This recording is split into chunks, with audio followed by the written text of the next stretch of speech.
Hey guys, so I just wanted to do a quick little comparison here between Xperia E5, which is the Sony entry-level device for 2016, and the Xperia X Performance. Someone did actually recommend this to see if there is a major difference between the two, to be honest, I don't think there will be a major difference in terms of the actual overall experience, but we can certainly check it out. We're going to have a look here how they perform day to day, and strangely enough the Xperia E5 does have the X startup here, but I'm guessing that's for the Xperia rather than the X series. But I think you can straight away notice there is a difference when it comes to the screen quality. The Xperia E5 comes with a modest 294 ppi 720p display. Viewing angles aren't quite as strong as what you get on the Xperia X Performance, but it is a decent panel. It's doing the job. So the X Performance is a little bit quicker here, but the E5 isn't too far behind actually, and I was going to laugh if the E5 did boot on first. So yeah, let's see, have a look here how they compare. Both of them are fully up to date, and we can just open up some apps. In the E5 we're getting the MediaTek MT6735, so that is going against Snapdragon 820 here.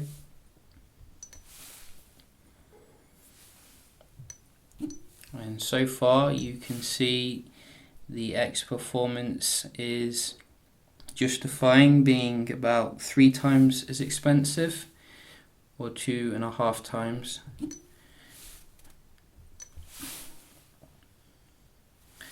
Yeah, so day to day you can see the quad. Ooh, that was quite similar. Maybe the Sony apps will be a bit more similar here. It's not doing too bad, in terms of pushing things along, but then again I think Sony's skin is quite light, so that does help with things. But if you're looking for the performance here, you can certainly see there's a massive difference day to day. And we do have the weather. Very nice. Let's have a look at a game here. So we do have NBA on both of them.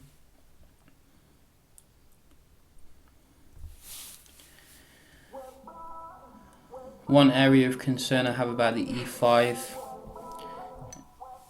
is the 1.5 gigs of RAM, which I think isn't really enough in 2016, given that we have very demanding applications now. So this is why I'm opening up these games to see how it handles the multitasking performance.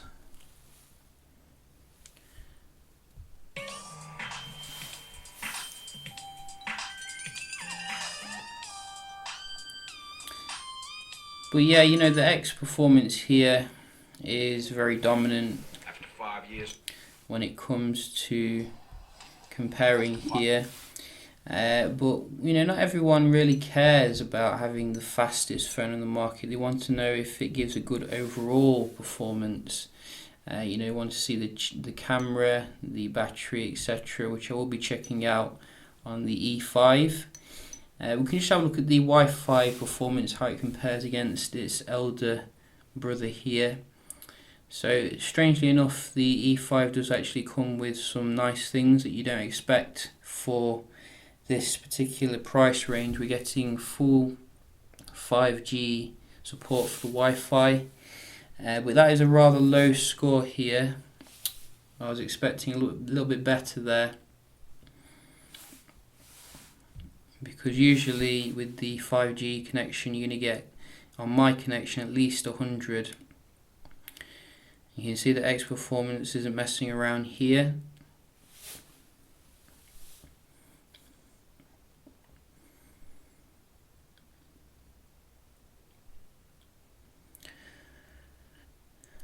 So we'll just do it again because we want to see if that is the definitive score. And it does look like it. So maybe Sony has cheaped out a little bit when it comes to the Wi-Fi solution here to get the price under €200. But it's mightily decent, I guess. And obviously actual web browsing performance can be different. So we're just going to load some web pages here, see how it manages that. Start with Engadget.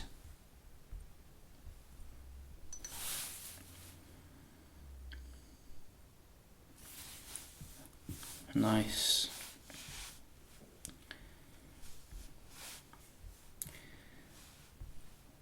So a little bit laggy on the E5 here, as you can see, whereas very buttery on the Performance.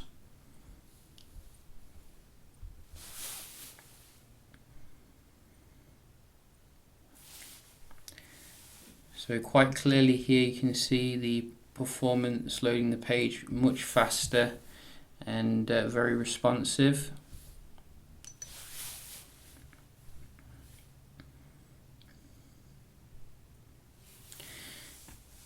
So this is a bigger web page and will certainly bottleneck the device if it can't render very quickly. And I think you can see here it seems to be quite smooth when you are zooming in and out, which is good, because that's usually a point where you get lag occurring.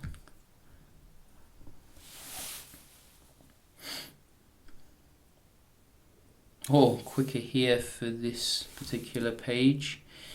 Maybe it didn't respond then on the high-end one,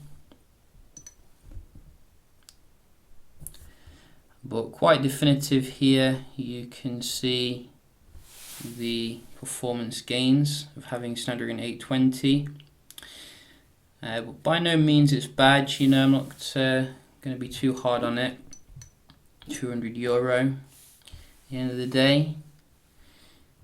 We just have a look at the multitasking here, and the X Performance itself doesn't have very good multitasking, if you ask me. So far it's doing quite well. Seems to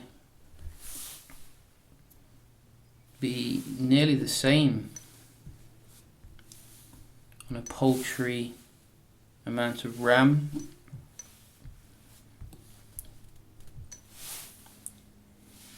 That was the same.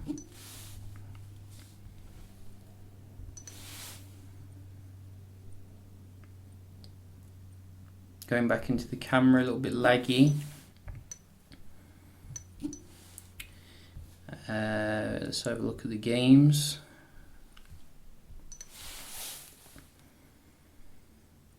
So both don't keep it in memory, as you can see.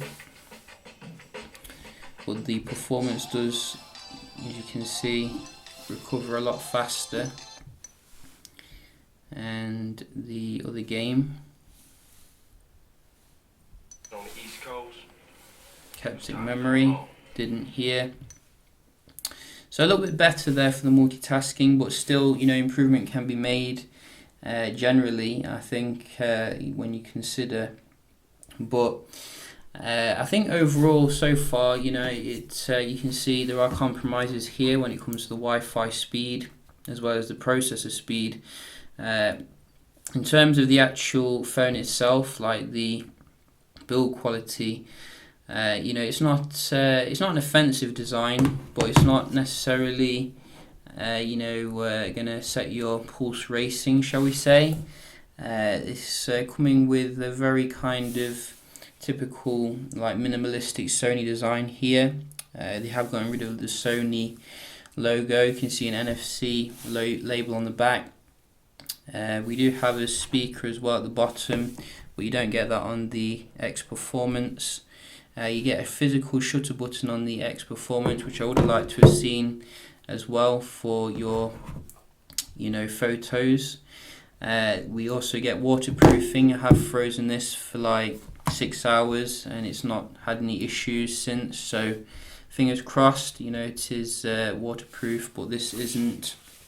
If we look at the software, I think it's quite a similar affair here, pretty much, but there are slight differences I've noticed. Like for example, the multitasking area is a little bit different here in terms of where you can clear all, whereas you can see it's a bit smaller on the X Performance for some reason.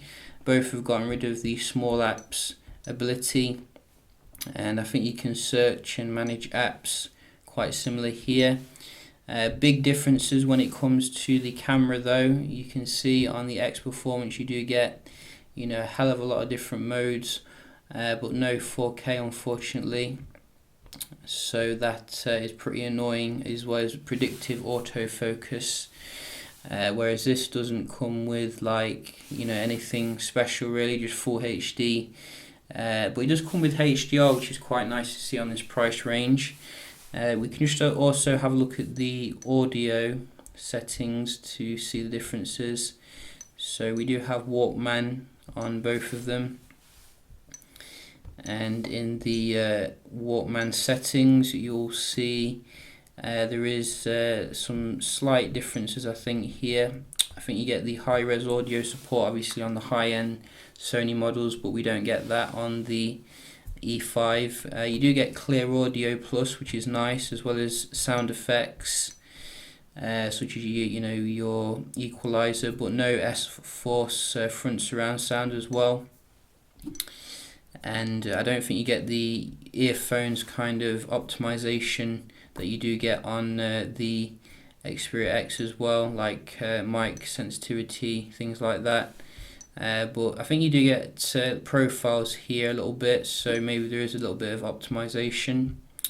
I think the screen is, as I said, a big difference as well. We are getting the, old, I think, triluminous tech in there still with the in fact, the Xperia X has an amazingly good screen compared to some other LCD panels. It completely blows away like the LG G5's display. We're getting X reality for mobile here, you can see, very nice. I usually have it on the Super AMOLED or Super Vivid mode, but you don't get that on the E5. But I think you can do some white balance here and have smart backlight control. So you can see there is some weaknesses here when it comes to the extreme angles, but you'll get the job done at the end of the day, and that is what you want here. So yeah, just a quick little comparison here, looking at the speed and features between these two. We'll be doing some more tests of the E5 against some comparable handsets like the the J5, and yeah, hope you enjoyed the video. I'll see you in the next one. Oh, and by the way, thank you for 100,000 subscribers. Very nice to see that notification come through today. I hope to continue to make some nice videos for 2016 and get in the nice phones that are coming out soon, like the Zenfone 3 and things like that. So yeah, thanks for your support, and I'll see you in the next one. Cheers.